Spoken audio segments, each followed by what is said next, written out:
Yes और no? নীল আর্মস্ট্রংয়ের নাম শুনেছেন? নীল আর্মস্ট্রং কে, যিনি সবার প্রথম মহাকাশে গিয়েছিলেন, রাইট? তো তিনি যখন মহাকাশে যান, মহাকাশের কিছু বৈষম্যপূর্ণ কিছু দৃশ্য তিনি দেখেন এবং তিনি মহাকাশে গিয়ে কাগজ কলমে লেখার চেষ্টা করেন, নোট করার চেষ্টা করেন। তো তিনি যখন নোট করেন, পেন বের করেন, তো দেখেন পেন সেখানে লেখা সম্ভব না, কাজ করে না। বিকজ কি? মহাকাশে বায়ু চাপ 0। আমাদের পেন পৃথিবীতে কেন কাজ করে? মাধ্যাকর্ষণ শক্তির কারণে কাজ করে, ইয়েস? বলে পেনের কালি নিচের দিকে নামে। কিন্তু মহাকাশে বায়ুচাপ 0 বলে পেনের কালি নিচে প্রেসার ক্রিয়েট করতে পারে না, বলে লেখা সম্ভব না। তো নীল আর্মস্ট্রং যখন মহাকাশ থেকে পৃথিবীতে আসে, পৃথিবীতে বড় বড় সায়েন্টিস্টদেরকে ডাকে এবং বড় বড় সায়েন্টিস্টদেরকে বলে যে এমন একটা পেন আবিষ্কার করা হোক যেটা মহাকাশে লেখা সম্ভব। আশ্চর্যের বিষয় এটা যে জাপান এবং জার্মানের মতো উন্নতি প্রগতিশীল দেশের বড় বড় সায়েন্টিস্ট আজ থেকে 80 বছর আগেও 16 বছর দীর্ঘ প্রয়াস করার পরও সেরকম কোনো পেন আবিষ্কার করতে পারেন না। আমেরিকার একজন বড় সায়েন্টিস্ট সেখানে অংশগ্রহণ করেছিলেন, যার নাম ছিল জেকবস। জেকবস সেই পেন আবিষ্কার করতে করতে নিজে ভুলেও গিয়েছিল যে ও জোয়ান থেকে বুড়ো হয়ে গেছে এবং পেন আবিষ্কার করা দীর্ঘ 7.5 বছর ল্যাবে থাকার পরে সেরকম কোনো পেন আবিষ্কার করতে পারেনি। যখন সব ধরনের প্রয়াস করার পরে সে ব্যর্থ হয়ে যায়, সে মেনে অ্যাকসেপ্ট করে যে আমি পারবো না, ও বাড়িতে ফেরত আসে। মাথা নিচু করে যখন অসফল বাড়িতে ফেরত আসে, জেকবসের ছেলে মাত্র 7 বছরের একটা বাচ্চা বাবাকে দেখে দৌড়ে যায়, বাবা বাবা আমার সঙ্গে খেলো, রাইট? কারণ জন্মের সময় শুধুমাত্র তার পিতাকে সে দেখেছিল, যখন তার কোনো সেন্স ছিল না। তার মা ছবি দেখাতো, এটা তো ফাদার। ফাদার কি করছে? ইনভেনশন করছে, কি এমন একটা পেন আবিষ্কার করতে হবে যেখানে মহাকাশে লেখা সম্ভব। বাচ্চা যখন তার বাবার কাছে দৌড়ে যায়, এক্সাইটেড হয়ে, এত বছর পরে সে জীবনে প্রথমবার সজ্ঞানে সচিত্রে সে নিজের বাবাকে দেখবে। তো বাবাকে দেখে, বাবা অসহায় হয়ে দাঁড়িয়েছে সামনে, কোনো এক্সাইটমেন্ট নেই। তো সেই 7 বছরের বাচ্চাটা বাবাকে জিজ্ঞাসা করে, বাবা তোমার প্রবলেম কি? তো যেহেতু আমেরিকার সবচেয়ে বড় সায়েন্টিস্ট, ইগোতে থাকে, ইগো বলে, আমি মনে মনে ভাবে যে আমি গোটা বিশ্বের মধ্যে সবচেয়ে বড় সায়েন্টিস্ট, আর একটা 7 বছরের বাচ্চা আমাকে জিজ্ঞাসা করছে, বাবা তোমার প্রবলেম কি? Yes or no? কিন্তু যেহেতু বড় সায়েন্টিস্ট, তার ছেলেরও মাথায় কিছু ছিল। ছেলেকে বলে যে তুমি আমার প্রবলেম সলভ করতে পারবে না, তোমাকে প্রবলেম বলে কোনো লাভ নেই। বাচ্চাটা বলে, বাবা প্রবলেম বলার জন্য কি টাকা লাগে? Yes or no? বলে, প্রবলেম বলার জন্য কি টাকা লাগে? সায়েন্টিস্ট হবে? বাচ্চাটা ঠিক বলছে। বাচ্চাটাকে সায়েন্টিস্ট বলে যে আমি দীর্ঘ 7.5 বছর থেকে এমন একটা পেন আবিষ্কার করার চেষ্টা করছি যে পেন দিয়ে মহাকাশে লেখা সম্ভব হবে, যেখানে বায়ুর চাপ 0 থাকলেও পেন দিয়ে লেখা সম্ভব হবে। কিন্তু আমি অসফল, আমি এরকম কোনো পেন আবিষ্কার করতে পারিনি এবং গোটা পৃথিবীর মধ্যে এরকম কোনো সায়েন্টিস্ট নেই যিনি এরকম কোনো পেন আবিষ্কার করতে পারবেন। 7.5 বছরের বাচ্চা হাসতে হাসতে বাবাকে বলে, বাবা পেন দিয়ে লেখা সম্ভব না, কিন্তু পেন্সিল দিয়ে লেখা তো সম্ভব।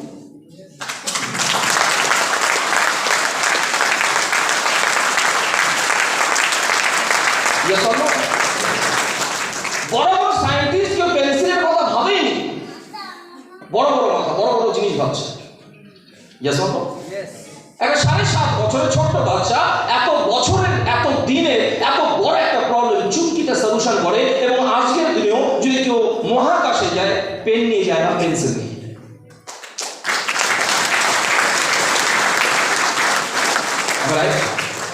तो अगर जीवन में कामयाब बनना चाहते हैं तो आपके अंदर जो ईगो है उसको निकालना बहुत इंपॉर्टेंट है। किसी के पास एजुकेशन की ईगो है कि मैं बहुत ज्यादा पढ़ा लिखा हूं और मैं आर्ट्स से बिजनेस करूंगा, मैं टीचर का बेटा हूं, मैं आर्ट्स से करूंगा। यस और नो? राइट? बहुत सारे ऐसे लोग मिलते हैं जो आके बोलते हैं मैं आर्ट्स से business, direct selling, marketing, network marketing में नहीं कर सकता हूं। अमेरिका के अंदर, यूएसए के अंदर 70% न्यू बिलियनियर बनता है नेटवर्क इंडस्ट्री से, और भारत में एक लड़का सकता हूं क्योंकि मेरा पापा मना करते हैं।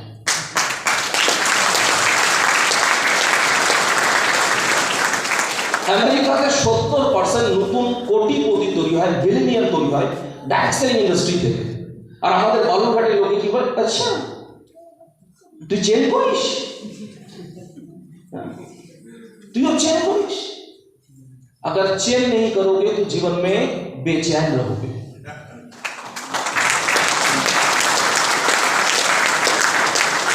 दुनिया का, इस पृथ्वी के अंदर दुनिया का अगर कोई सबसे सुनहरा, सबसे सुंदर, सबसे प्यारा, सबसे ब्यूटी अगर कोई तरीका है जिस तरीका से एक आम आदमी अपने जीवन में सारा सपना पूरा कर सकता है और उस सपना को भी पूरा कर सकता है जो उसका खानदान कभी देखने का हिम्मत पैदा नहीं किया, अगर वो कोई तरीका है तो एक ही तरीका है direct selling system, network industry. Yes sir, আমি আজ থেকে 19 বছর আগে বিএ পার্ট 1 এর স্টুডেন্ট ছিলাম। এই বিজনেস অপরচুনিটি আমার কাছে আসে। আমার বাবা স্কুলে টিচার ছিলেন। বাবা সবসময় বলতো যে তুমি এডুকেশন নাও, তুমিও টিচার হবা। জোর করে আমাকে অনেকবার কর্ণজোড়া নিয়ে গেছিল, কালিয়াগঞ্জ বেসিক কলেজে নিয়ে গেছিল অ্যাডমিট করানোর জন্য। আমি পালিয়ে চলে এসেছি। ইয়েস, আর এর পিছনে সবচেয়ে বড় রিজন ছিল আমার কনফিডেন্স ছিল আমার এডুকেশনের উপরে। বিকজ আমি খুব ভালোভাবে জানতাম যে স্কুলে আমি পড়তাম সেই স্কুলের टॉप स्टूडेंट আমি। क्योंकि बहुत सारे लोग सोचते हैं कि जीवन में अमीर बनने के लिए पढ़ा लिखा होना जरूरी है, लेकिन मैं मानता हूं कि जीवन में अमीर पैसा वाला बनने के लिए, सफल इंसान बनने के लिए, सिर्फ पैसा वाला नहीं, सफल इंसान बनने के लिए पढ़ा लिखा होना जरूरी नहीं है, रोजाना पढ़ते लिखते रहना बेहद जरूरी है।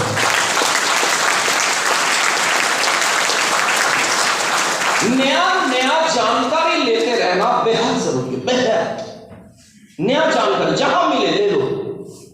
आप चाहेंगे तो मेरे बैंक बैलेंस चोरी नहीं कर सकते हैं, लेकिन आप चाहेंगे तो यहां पे 1 घंटा बैठ के आप मेरे नॉलेज के अकाउंट से नॉलेज चोरी कर सकते हैं और वही नॉलेज आपकी बैंक अकाउंट में तब्दील हो सकता है।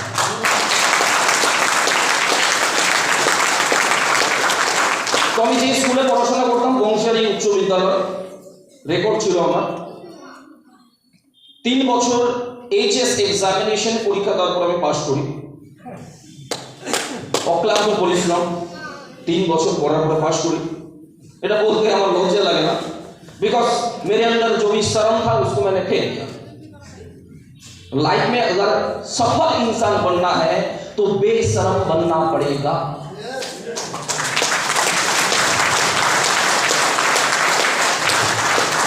बेशरम बनना पड़ेगा। जिसका है शर्म उसका फूटता है कर्म। अमिताभ बच्चन जी बेशरम है इसलिए नंबर 1 है।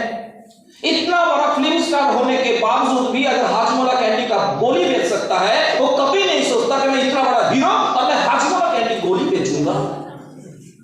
वो नंबर 1 बेशरम है। एक फिल्म मैंने देखा था अमिताभ बच्चन जी का, लवारिस फिल्म का नाम था, जिसमें अमिताभ बच्चन जी एक लड़का होने के बावजूद भी लड़की जैसा कपड़ा पहन के उन्होंने डांस किया था, जिसका बीबी मोटी उसका भी बड़ा। क्या आप और हम बालूरघाट में लड़की का साड़ी पहन के डांस कर सकते हैं? क्यों? क्योंकि शर्म है। यस हम लोग सक्सेस হওয়ার জন্য প্রথম কোয়ালিফিকেশন যেটা দরকার, দোকান কাটা হতে হবে। Yes sir. আমি ক্লাস 4 এ যখন পড়তাম আমার সঙ্গে একটা মেয়েও পড়তো। আমি ওর দিকে তাকাতাম, ও আমার দিকে তাকাতো, খুব ভালো লাগতো। हंसी की छोड़ क्या आपके जीवन में नहीं हुआ? क्लास 4 একটা মেয়ে আমার সঙ্গে পড়তো, ওর দিকে আমি তাকাতাম, ও আমার দিকে তাকাতো, খুব ভালো লাগলো। জান বুঝতেই পারলাম না, এটা দেখতে দেখতে 5 এ উঠে গেলাম, 5 থেকে 6, 9, 10, 11। তারপর সেই মেয়েটার সঙ্গে অনেক ভেবেছিলাম একবার অ্যাপ্রোচ করি, আই লাভ ইউ, দিনটা তো করতে পারলাম না। शर्मिला था, बहुत शर्म था। 11 পরে সেই মেয়েটার সঙ্গে আর দেখা হয়নি। ঠিক 5 বছর পরে মেয়েটার সঙ্গে বুনিয়াদপুর বাস স্ট্যান্ডে দেখা হয়। দেখি মেয়েটার কোলে একটা বাচ্চা। যখন আমাকে দেখে আমাকে বলে, আচ্ছা তুই দিন। আরে অনেক মোটা সোটা হয়ে গেছে, রাইট, পরিবর্তন হয়ে গেছে। তো বাচ্চাটাকে বলে যে এটা তোমার মামা হয় করেছে।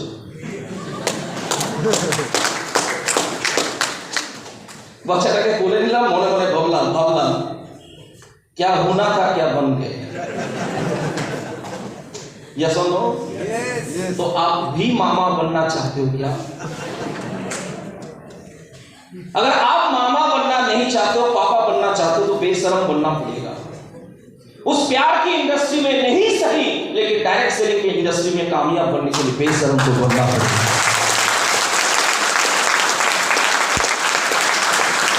Yes sir, yes sir. 3 বছর অক্লান্ত পরিশ্রম করে এডুকেশন নিয়ে আমি এইচএস পাস করি, বলতে লজ্জা এই কারণে লাগে না, যারা 1 বছর বা 2 বছর পরীক্ষা দিয়ে পাস করে তাদের কাছে 1 বছরের এক্সপেরিয়েন্স থাকে, আমার কাছে 3 বছর এক্সপেরিয়েন্स আছে। यस और नो? तो बेशरम बनना चाहते कि नहीं बनना चाहते? तो बेशरम अगर आप हैं, किसी भी आदमी को जो चाहिए अगर आप बता दे सकते हैं, तो दुनिया में कोई ताकत नहीं आपको कामयाब बनने से रोक सकता है। पहला एजुकेशन। दूसरा एजुकेशन, अपने अंदर में जो ईगो है, घमंड, अहंकार, उसको निकालना पड़ेगा। बहुत सारे लोग ज्यादा एजुकेटेड है, सोचता है कि मैं ज्यादा एजुकेटेड हूं। आप सोच लीजिए, बालूघाट के अंदर अगर कोई एमए पास किया हुआ लड़का के पास कोई अंगूठा छाप आदमी जाके डायरेक्ट सेलिंग सिस्टम समझाएगा, क्या वो आदमी समझने के लिए तैयार हो जाएंगे? वो आदमी नीचे से ऊपर तक उसको देखेगा, मरी मन सोचे, अच्छा तू अंगूठा छाप में एमए पास, तू मेरे को समझाएगा? मरी मन सोचेगा, क्यों भाई एक अंगूठा छाप नहीं सिखा सकता क्या? यस और नो?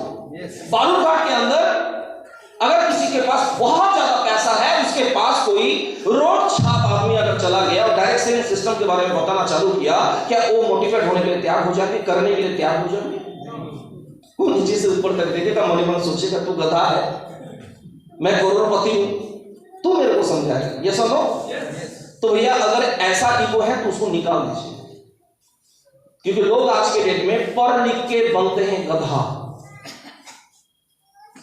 Yes sir. इंजीनियरिंग का एजुकेशन डिप्लोमा करने के बाद भी लोग डोम का नौकरी लेने के लिए हजारों लाखों करोड़ों लोग लाइन पे लगा हुआ है। यस और नो? कोरोना वायरस आया, 2 साल के अंदर करोड़ों लोगों का नौकरी लेके चला गया। जो आदमी बड़े बड़े पैकेज में नौकरी करते थे, आज उनके पास कोई काम नहीं है। यस और नो? और आज भी इस युग में बैठ के अगर आप डायरेक्ट सेलिंग को समझना नहीं चाहते हैं, तो भैया आई एम सॉरी टू से, इस दुनिया में आपका कभी कल्याण नहीं हो सकता। অনেক ব্যক্তি যারা ডাইরেক্ট সেলিং সিস্টেমকে এই কারণে পছন্দ করে না, বিগত সময় কিছু কোম্পানি এসেছিল যারা মানুষের অনেক কিছু লুটে নিয়ে গেছে।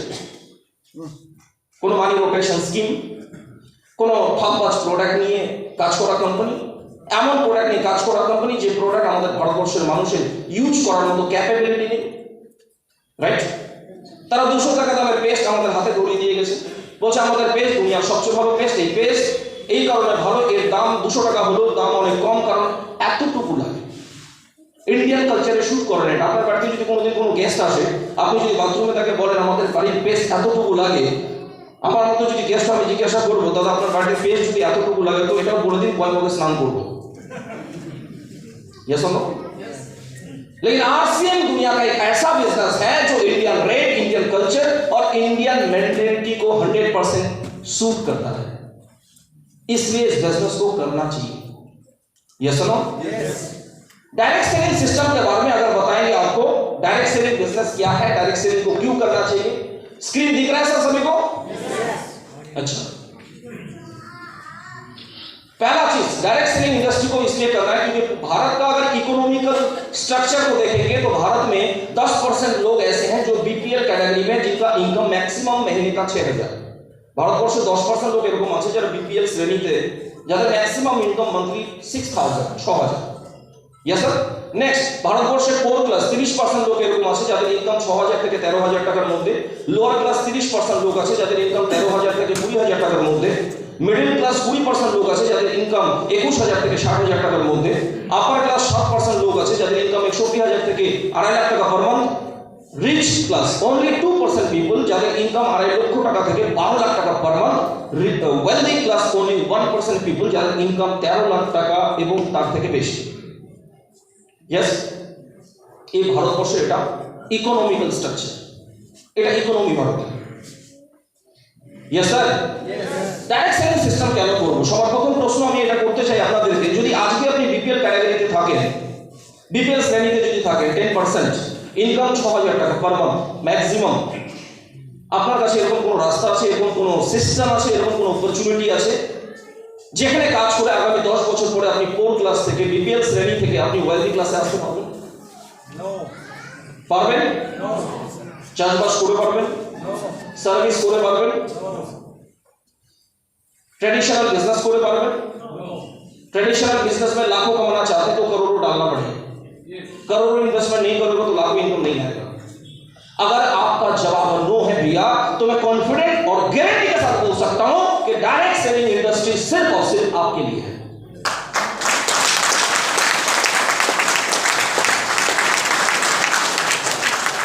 আজকে এখানে অনেক নতুন ব্যক্তি বসে আছে, হয়তো আপনারা ভাবছেন যে এখানে যারা যারা স্টেজে এসেছিল নিজের ইনকাম বলছিল। হ্যাঁ, আমি জানি আমার বাড়িতে কত টাকা ইনকাম আসছে, এতে আপনার জীবনে কোনো প্রভাব পড়বে না। যেমন মুকেশ আম্বানির বাড়িতে কত টাকা রোজগার আসে, এটা অনিন্দ মিশ্রর জীবনে প্রভাব পড়বে না। কিন্তু আপনার বাড়িতে কত টাকা রোজগার আসবে, এতে আপনার জীবনে প্রভাব পড়বে। আমরা এটা নাও ইয়েস নো। অনেক ব্যক্তি বলে টাকাতে সবকিছু সম্ভব না। আমি আমার লাইফে 19 বছরে ডাইরেক্ট সেলিং সিস্টেমকে দিয়েছি, আর এটা চ্যালেঞ্জ গ্যারান্টির সঙ্গে বলতে পারবো, শেষ নিঃশ্বাস ত্যাগ করা পর্যন্ত যদি কোনো ইন্ডাস্ট্রিকে আমি সবচেয়ে বেশি ভালোবাসি, সবচেয়ে বেশি পূজা করি, তো সেই একটা ইন্ডাস্ট্রি হবে, that is direct selling industry. কেন? ওয়াই এত বড় কথাটা বলার পিছনে কারণটা কি? কারণ নেটওয়ার্ক মার্কেটিং কে তো অনেকে বলে ফালতু সিস্টেম, ফালতু। যাদের কোনো কাজ থাকে না তারা ডাইরেক্ট সেলিং সিস্টেম করবে। Yes or no? Network industry একটা এমন ইন্ডাস্ট্রি যে ইন্ডাস্ট্রি অন্য কোনো ইন্ডাস্ট্রির সঙ্গে যা কম্পারিজন করা সম্ভব না। আমি যদি আরসিএল বিজনেস নিজের সফলতার জন্য কাজ করি, আমি জানতে বা অজান্তে আমি অনেক মানুষকে সফল বানানোর পরে তবে আমি নিজে সফল হব। Yes or no? আর আমি যদি নিজের সফলতার জন্য কাজ না করে অন্যের সফলতার জন্য কাজ করি, তবুও আমি নিজে সফল হব। Yes or no? আছে কোন इंडस्ट्री? नो। আছে কোন इंडस्ट्री? नो। राइट? तो इसलिए भैया डायरेक्ट सेलिंग इंडस्ट्री को ज्वाइन करना चाहिए। अतीत को भूल जाइए। अतीत में कौन कंपनी आया था, कौन लेके चला गया, क्या लेके गया, उसके साथ आरसीएम का कोई लेना देना नहीं है। মানুষ চুন খেয়ে মুখ করেছে, মানুষ দই দেখে ভয় পায়। यस और नो? अतीत मुर्दा है और भविष्य जिंदा है। अगर अतीत में चले जाओगे तो मुर्दा बन जाओगे, और भविष्य में चले जाओगे तो आप भी कामयाब बन जाओगे, आप भी महान बन जाओगे, आप भी सक्सेस बन जाओगे।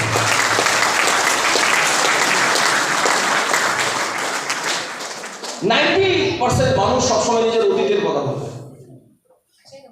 বাট 10% পিপল যারা সবসময় নিজের ফিউচারের কথা ভাবে। আপনি কোথা থেকে এসেছেন, আপনি গ্রাম থেকে এসেছেন, আপনি শহর থেকে এসেছেন, আপনি কতখানি এডুকেটেড, আপনি হাউস ওয়াইফ, আপনি ইলিটারেট পারসন, আপনি এডুকেটেড কি এডুকেটেড না, ডাজ নট ম্যাটার। আপনি কোথায় থেকে এসেছেন এটা ইম্পর্টেন্ট না, আপনি আপনার জীবনে কোথায় যেতে চান এটা সবচেয়ে বেশি ইম্পর্টেন্ট। সবচেয়ে বেশি ইম্পর্টেন্ট। আজ থেকে 19 বছর আগে বিএ পার্ট 1 স্টুডেন্ট, বাবার কাছে যাই, বিজনেস অপরচুনিটি, বিজনেসের প্ল্যান দেখি, একটা জিনিস মাথায় ঢোকে আরসিএল বিজনেসে, একটা জিনিস মাথায় ঢোকে আরসিএল বিজনেসে। বেশি কিছু বুঝতে পারিনি, একটা জিনিস বুঝেছিলাম। এখনই আব্দুল স্যার আপনাদেরকে মার্কেটিং প্ল্যান দেখাচ্ছেন, রাইট? Yes sir. একটা জিনিস এই বিজনেস আমি বুঝতে পারি যে হোয়াট ইজ আরসিএল, কেন এই বিজনেসকে করা উচিত। আমার হাতে কি দেখছেন? এটা বোতল। ইয়েস। আমাকে একজন ব্যক্তি, মহান ব্যক্তি বলেছিল যে এটা যদি তোমার পরিবার হয়, your family, relate to me, এটা আপনার ফ্যামিলি, যদি এতখানি আপনি জব করতে পারেন তার মানে মোটামুটি বেঁচে আছেন আপনি। ইয়েস। খাওয়া দাওয়া করে কোনো রকম আপনার পরিবারকে আপনি চালাতে পারবেন। যদি এই বটলটা এখান থেকে এতখানি ভরে যায় তো আপনি একটা মোটরসাইকেল মেনটেন করতে পারবেন। যদি এই বটলটা এখান থেকে এতটুকু ভরে যায় তো আপনি 4 চাকার গাড়ি মেনটেন করতে পারবেন। যদি এই বটলটা এখান থেকে এতটুকু ভরে যায় তো আপনার কিছু লাখ লাখ টাকা ব্যাংক ব্যালেন্স হবে। এই বটলটা যদি এখান থেকে এতটুকু ভরে যায় তো আপনি যা স্বপ্ন দেখেছেন আংশিক স্বপ্ন পূরণ করতে পারবেন। এই বটলটাকে যদি সম্পূর্ণ ভরে নিতে পারেন তো আপনি যে স্বপ্ন দেখার সাহস তৈরি করতে পারেননি সেই স্বপ্ন আপনার সত্যি হবে।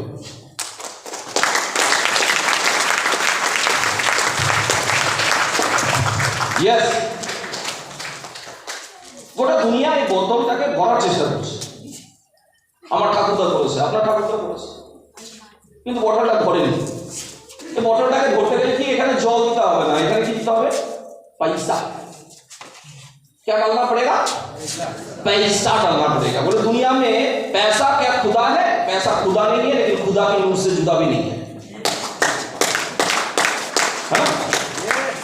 আপনি বলবেন টাকা দিয়ে সব কিছু। অনেক ইয়াং ছেলে মেয়ে যারা ইনম্যাচিওর অবস্থায় ডিসিশন নেয়, বাড়িঘর ছেড়ে মা বাবাকে না জানিয়ে পালিয়ে গিয়ে বিয়ে করে। বলে টাকা না থাকলে কি হয়? ও তো আমাকে ভালোবাসে, অন্তর থেকে ভালোবাসে। मैं मानता हूं, मैं जानता हूं कि पैसा से प्यार को खरीदा नहीं जा सकता है, लेकिन उस प्यार को जिंदा रखने के लिए पैसा का बहुत बड़ा रोल होता है।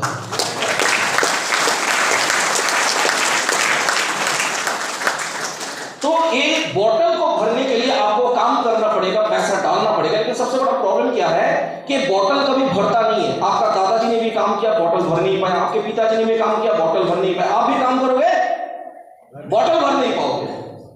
और आपका बेटा भी काम करेगा, वो भी बोतल भर नहीं पाएगा। उसका बच्चा होगा, वो भी बोतल भर नहीं पाएगा। किसी का बोतल भर्ती नहीं होगा, किसी का सपना पूरा नहीं होगा।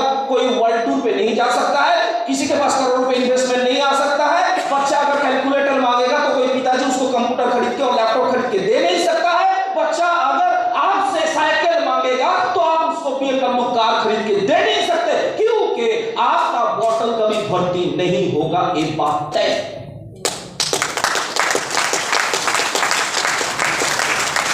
एक बोतल भर्ती क्यों नहीं होता है? क्योंकि इस बोतल के नीचे बहुत सारा छेद है। पहला छेद मुदीखाना দোকানের খরচা, हेलो, नमक, तेल, मिर्ची, धनिया पाउडर। एक छेद से काफी नहीं होता है। दूसरा छेद कपड़े की दुकान का खर्चा, या सुनो, बहुत सारा छेद है, बहुत सारा। आप जितना पानी डालोगे, आप कोशिश करोगे, बोतल भर नहीं पाओगे। पानी डालोगे, पानी निकल जाएगा। क्यों? क्योंकि इस बोतल में बहुत सारा छेद है। आरसीएम बोलता है कि बेटा 100 जगह में छेद मत करो, एक जगह में छेद करो, जिस दुकान का नाम होगा आरसीएम।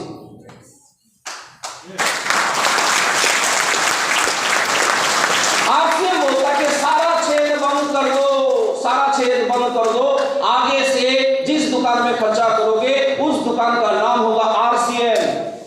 और इस छेद के अंदर से जो पानी मतलब पैसा जो निकलेगा, इसमें हम एक पाइपलाइन डाल देंगे। पाइप निकलेगा, अंदर जाएगा, निकलेगा, अंदर जाएगा, निकलेगा, अंदर जाएगा।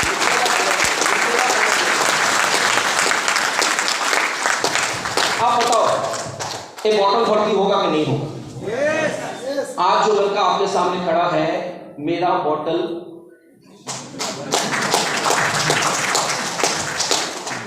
एक बैड न्यूज है। वो आपको एक बैड न्यूज सुनना चाहते हैं? नेटवर्क मार्केटिंग में अक्सर लोग बोलते हैं कि जो पहले ज्वाइन करते हैं वो कामयाब बनते हैं। ये सुनो, यस, घोड़ा माता। नेटवर्क मार्केटिंग में लोग बोलते हैं जो पहले जुड़ते हैं वो कामयाब बनते हैं। एक बैड न्यूज क्या है कि मैंने आपसे बिजनेस 19 साल पहले ज्वाइन किया। बैड न्यूज ये है कि आज आपको आपसे मिल रहा है, 19 साल पहले आपको नहीं मिला। ये सुनो, एक गुड न्यूज साथ में भी सुनाना चाहता हूं। गुड न्यूज क्या है कि इस लड़का को 19 साल के बाद जो अचीवमेंट मिला, आपको अगले 5 साल के अंदर उससे कई गुना बड़ा अचीवमेंट मिलने वाला है।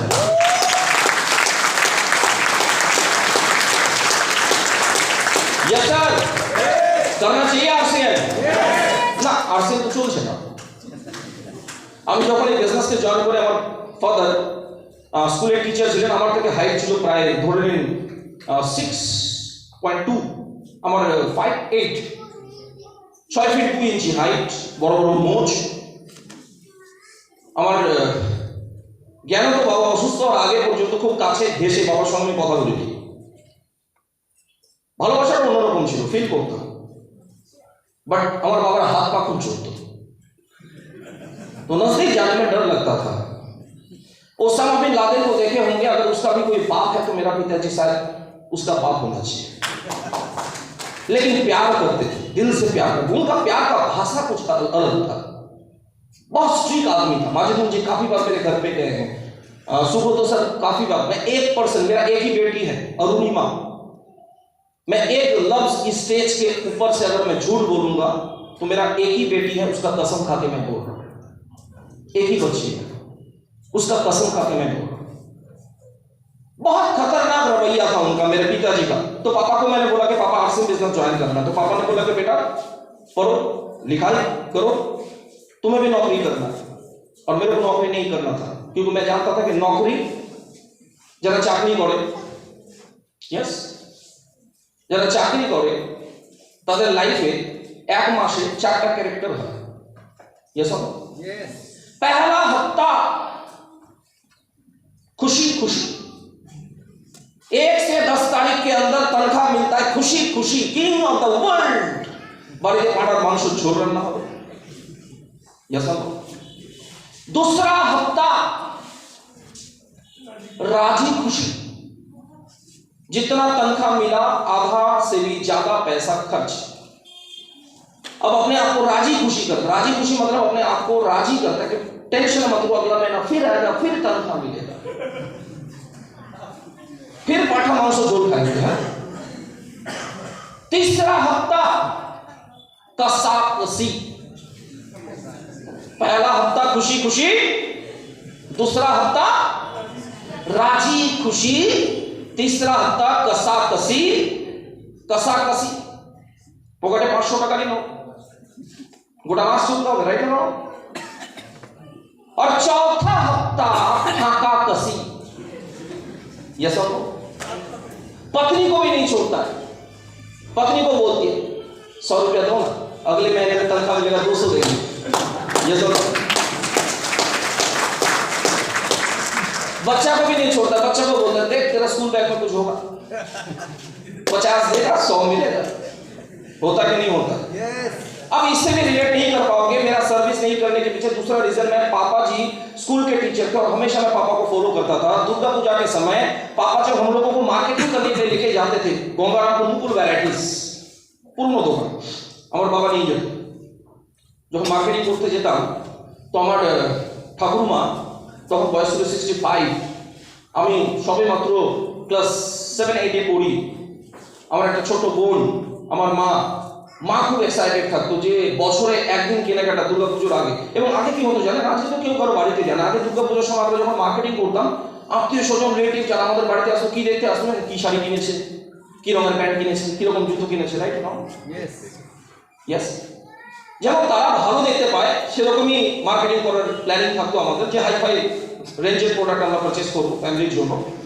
তো আমি দেখতাম আমার ঠাকুমা সোজা হয়ে বাড়িতে হাঁটতে পারতো না, কিন্তু দুর্গাপূজার মার্কেটিং এর সময় পুরো টাইট হয়ে যেত, লাঠি ছাড়া হাঁটতে পারতো না, পুরো টাইট হয়ে যেত। কারণ আমার ঠাকুমা যখন আমরা পুরোনো বাস স্ট্যান্ড গঙ্গারামপুরে বাসে নামতাম তো দেখতাম ওইখান থেকে Mukul varieties I think 1.5 kilometre distance বা 1 কিলোমিটার ডিস্টেন্স, তো আমার ঠাকুমা সোজা হয়ে হাঁটতো, সোজা সোজা হয়ে হাঁটতো। কারণ কি জানেন, কারণ আমার ঠাকুমা জানতো যে তার ছেলে, গুণধর ছেলে যে চাকরি করে, আমার ঠাকুমা যা চাইবে সে কিনে দেবে, রাইট? আমার মা দেখতাম ভ্যানিটি ব্যাগ কাঁধে ঝুলিয়ে, কাউকে দেখতো না,